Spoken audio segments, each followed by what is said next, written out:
Hi everyone, Janie here. Welcome back to my garden and welcome to day 12 of my 30-day garden routine. So I start off each day by going for a walk around my garden, kind of taking a look at everything, look at what's blooming, what's looking beautiful, and what needs a little bit of work. And what I've been doing lately is I have been kind of thinking about walking around and thinking about what is bothering me the most in the garden and then kind of focusing on that for the day.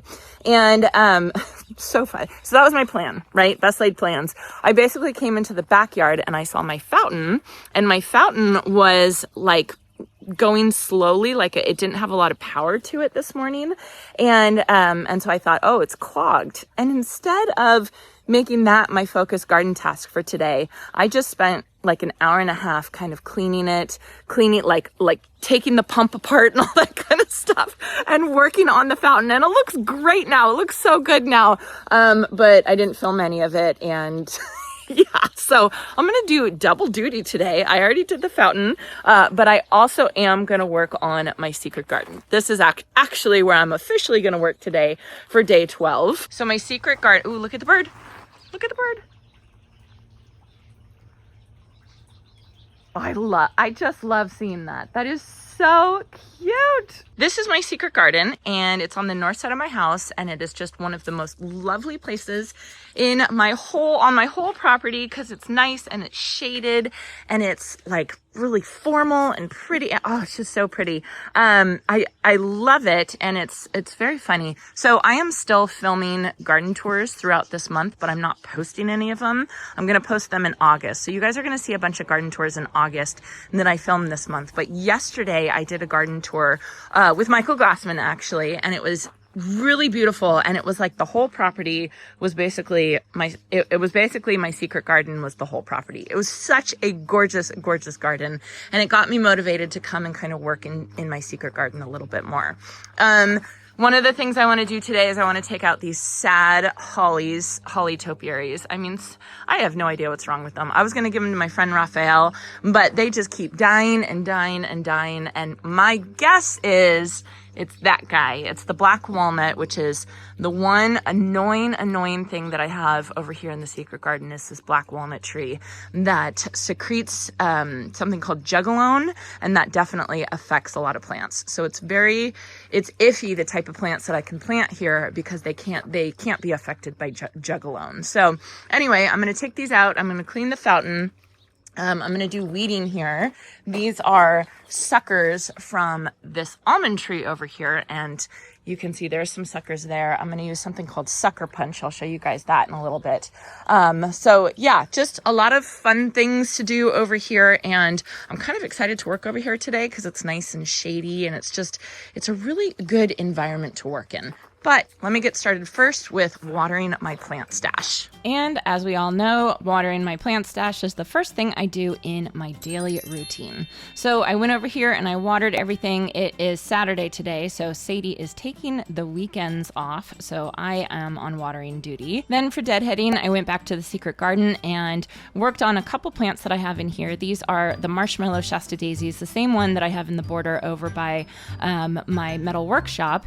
And then after I did that, I went over to these window boxes and kind of just cleaned them up a little bit. Not so much deadheading, but more just kind of cutting things back, pruning them for halfway through the season so that they're not super leggy and crazy and covering the windows.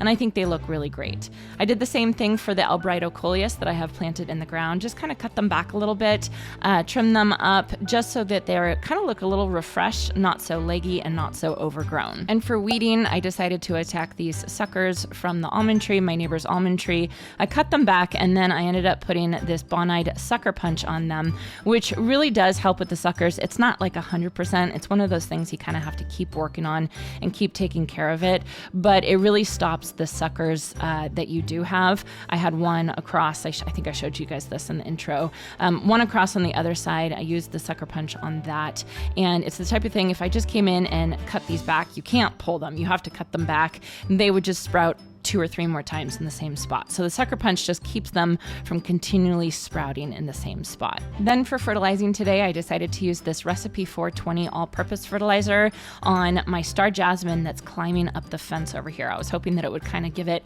a mid-summer bump in growth. I really want this stuff to grow all over the fence because I don't want to see my ugly fence anymore. The Recipe 420 was recommended to me by Van Winden's Garden Center in Napa, and I trust everything that they say, and they were raving about this stuff and saying it was really great. So I'm trying it out just to see how it is. I don't know. It's kind of hard to tell when, like what's the best fertilizer, but I'm kind of committed to trying a whole bunch of different kinds. So then I watered it in, and then I moved on to planting. But before I got to that, I got distracted again, and I decided to clean my Haddonstone Georgian bird bath. The one that the bird was drinking out of looked a little dirty, so I wanted to clean it up.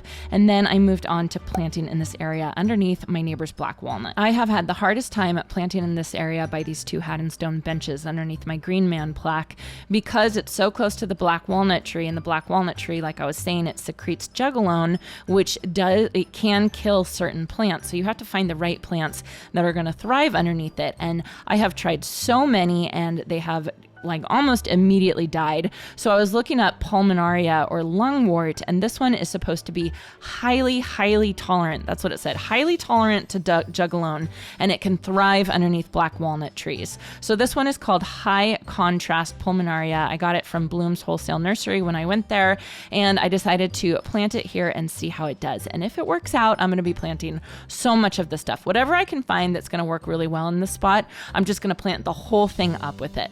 Watered it in, cleaned up these benches a little bit, and that was it for my daily routine. All right, you guys, I am finally done with my daily routine. I am going really slowly today. It's just one of those days. I'm getting so distracted. I'm going over here, I'm doing this. I've walked back to the metal workshop like 8 times because I keep forgetting everything. It's just one of those days that I get super distracted. And this is why I have to have a daily routine and one small focused garden task. One garden task. So what my one garden, well, is it one? I don't know if it's one, but what my one garden task is today is I am going to work on this area by the lion fountain right here. This area is bugging me. It is a mess. And well, one, I have to clean the lion fountain, which I can do that pretty quickly. But I want to take out these triple holly topiaries, which is such a bummer because this was such a splurge for me.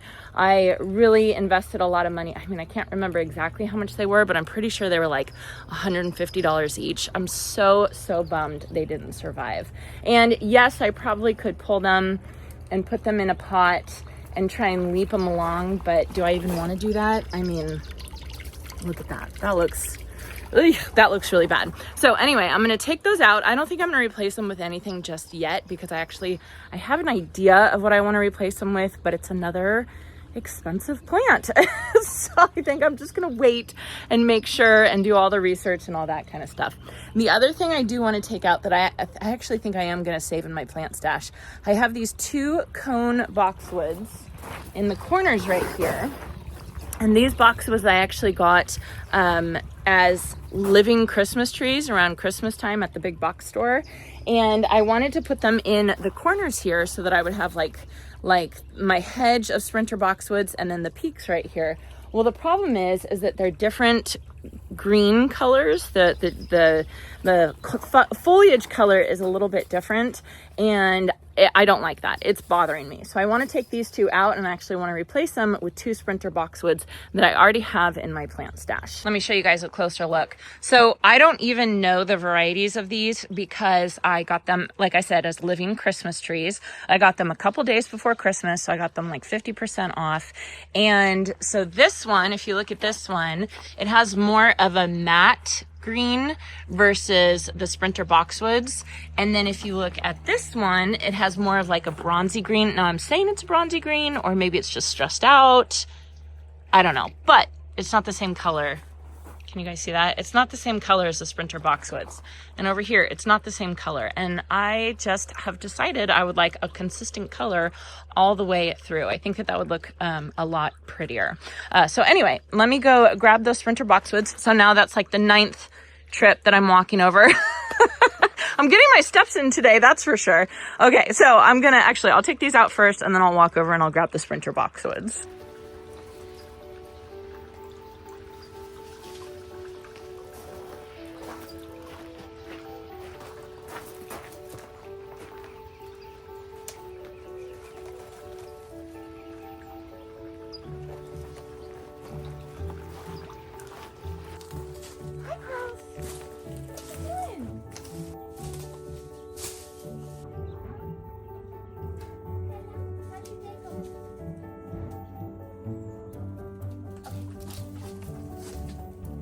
This needs to be one of my focus garden tasks, cleaning up this area.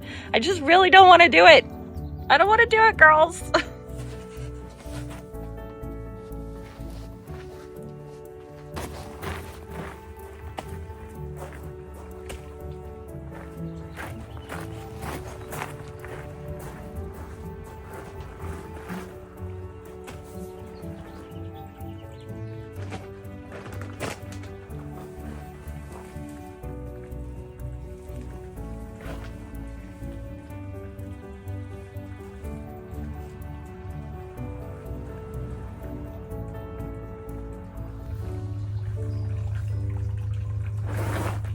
There was no drip irrigation to this one.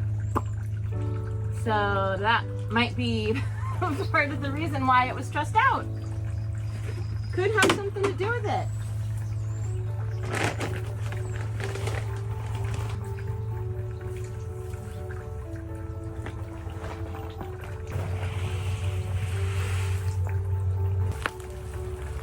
Does this one have drip to it? Yes, it does. Okay, good. Oh.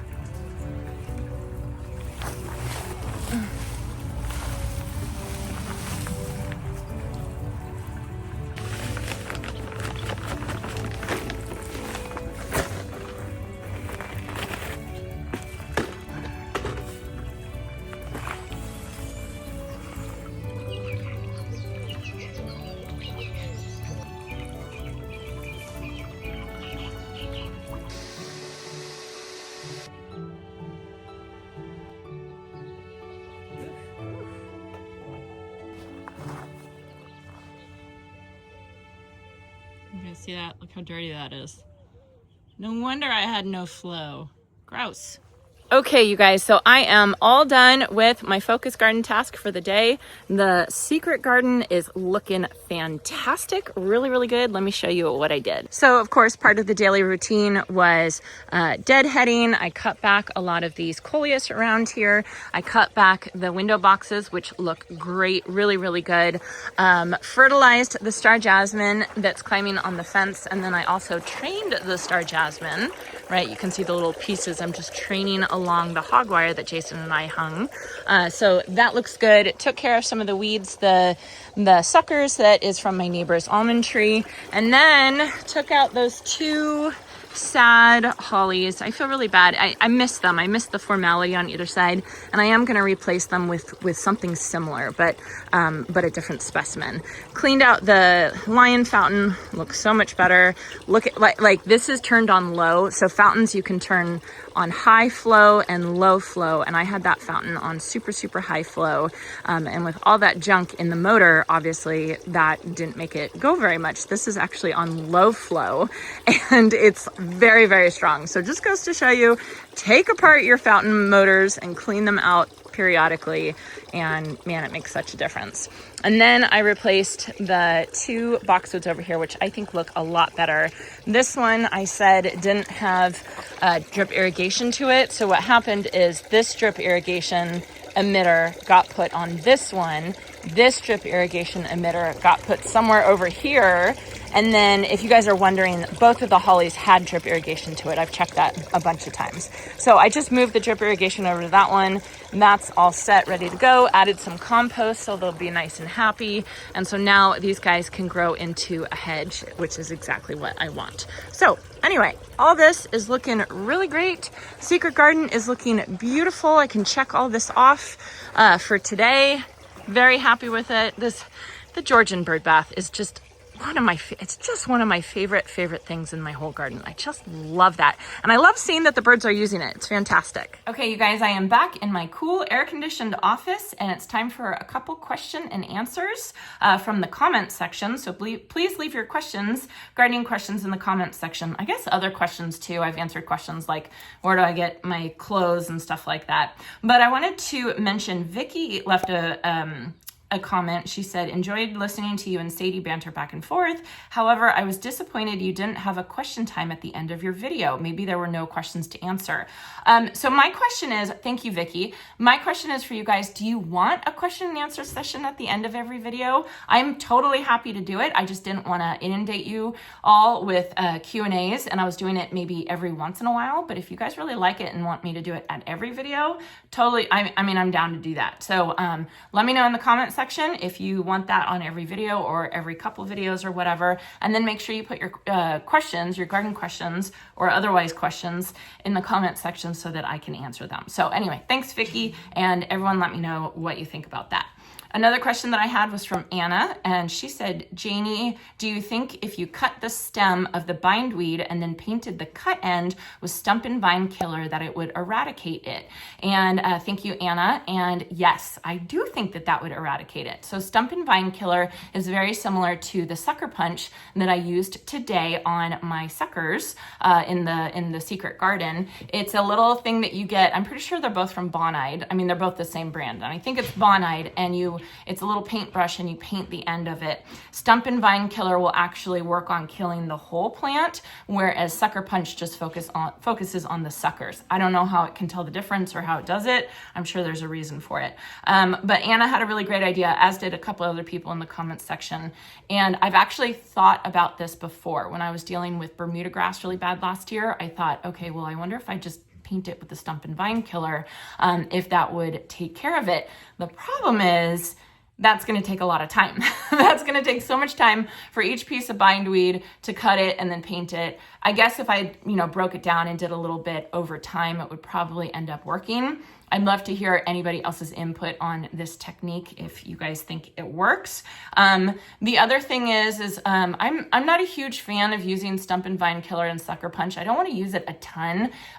My old neighbor at my old house, he was an agronomist, a soil scientist, and he used to tell me about this stuff, and he used to say that it's so strong, the chemical in that is so strong that they've banned it from being in a spray form, because farmers used to spray their fields, or spray something, and then it would get airborne and it would kill like entire fields, neighboring fields or entire orchards or something like that. So it's very, very strong, and that's why you only have it in the paintbrush. So I'm a little, I always get a little iffy when I pull it out and I use it, and thinking about using it on all the bindweed, I don't know. I guess I don't really know the answer to that question. So Anna, yes, I do think it would work.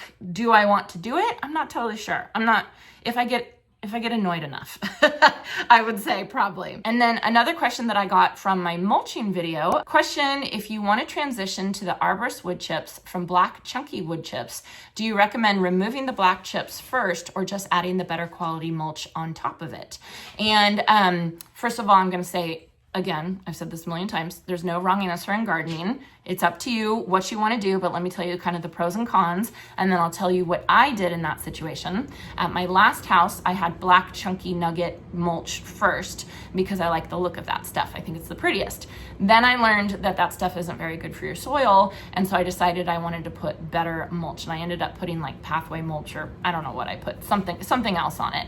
And I decided to physically remove the black nuggets from my garden because I knew they wouldn't break down quickly enough for me, and I really wanted to focus on the health of my soil. And so I took them all out and I threw them in the organic compost, basically, and then I put mulch on top of it. And so that was my decision because I really wanted to focus on the health of my soil, and I wanted to do it quickly. Now it was a huge job to remove all of those that mulch, and eventually that mulch would eventually break down, but I'm talking years and years and years and years, and there was dye in the soil. So it's kind of up to you what you want to do. I don't think there's anything wrong with you putting arborist wood chips on top of the black mulch, but it's just not going to have the same effect as if you put it right directly on top of soil. So, take that as you want. You know, it kind of just depends on what your goal is, but the healthiest thing for your soil would be to actually physically remove that black mulch. And then last question was from Liz, and she said, you mentioned walk-on mulch. Is this a brand or a type? I've always purchased bag mulch, black, detest it now because of the dyes. More times than not, the pieces are large and don't break down. Yes. Walk-on mulch is a type of mulch. It is a, you know, one of the type of mulches that you can choose in your garden. I don't know if you can get it in bags. I'm assuming, like, you can get anything, right, these days. So I'm assuming you can find walk-on mulch in bags. But basically where I get my mulch is I get it bulk from landscape supply places, and then you would request, I want the walk-on mulch as opposed to shredded bark mulch or nugget mulch or something like that. It's just a type of mulch, and it's one of the best ones. I think my Master Gardeners program told us it was the best, but I don't think that they were including arborist wood chips in that, and I really do think arborist wood chips are the best for your garden. And I know Jim Putnam from HortTube, he agrees with me as well. He uses arborist wood chips. So I would say arborist wood chips are the best, healthiest for your soil. Doesn't look the prettiest. I will totally admit it doesn't look the prettiest, but it's the healthiest for your soil. Second is walk-on mulch, which looks a lot prettier, is more expensive, but doesn't have all the beautiful organic matter that the arborist wood chips has. It still has a lot, but just not as much. So anyway, that is it for today, for day 12 of my 30-day garden transformation challenge. I am having such a fun time with this, you guys. I really, really enjoy it. I don't know what I'm going to do tomorrow as usual. No, I do know what I'm going to do tomorrow. I'm going to try and talk Jason into cleaning the metal workshop with me.